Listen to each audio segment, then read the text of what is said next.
Alya, can we start with you this morning? I mean, what's the situation in Lviv today?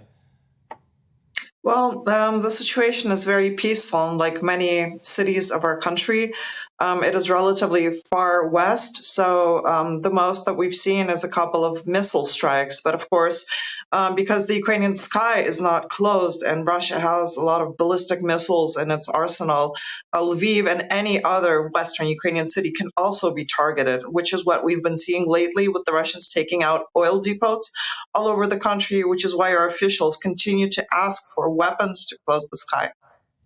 And Volodymyr, you're in Kiev. What is that? Is it more or less the sort of same situation where you are?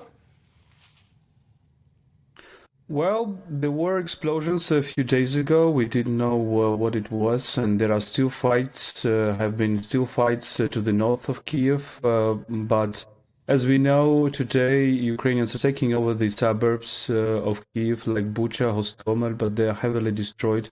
And we don't know whether, for example, people are living there will be able to return to their homes. I mean, it's very difficult. I mean, look at some of the. I mean, these are pictures from another city that we're looking at the moment. But the level of destruction across Ukraine, Alya, it is massive. Actually, whatever happens now, I was saying to a guest earlier on, if this war ended tomorrow, there's still going to be years and years of problems for Ukraine moving forward, isn't there? Indeed, and I know the level of destruction is just petrifying for me to see. Yesterday, I was just looking into the situation with zoos, for instance.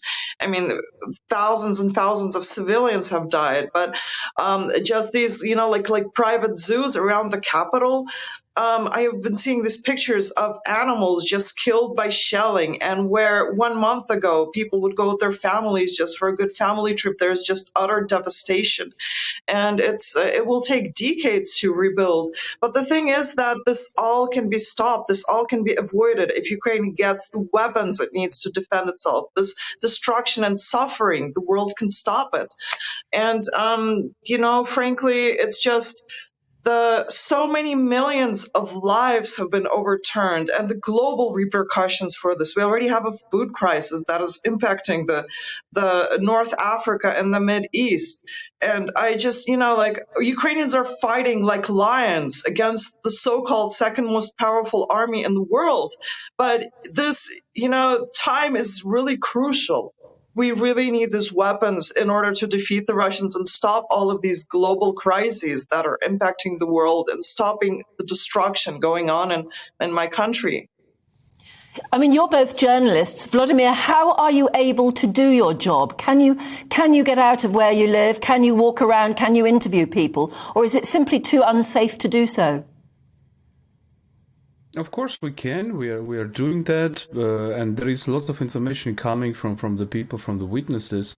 People are sending us what they feel. For example, with the mobile phones, we are living in this very specific time when you can get all the information on your mobile phones. And for example, the destinies of cities who are totally destroyed, like Mariupol. We should talk all about Mariupol because, according to some estimates, there are 30 to 40,000 people died in Mariupol right now, and there is a real genocide organized by the Russians. The situation in some other cities like Chernihiv or Sumy is also very, very. You can see right now Mariupol, right? So not a single building, it seems, is stayed without shelling.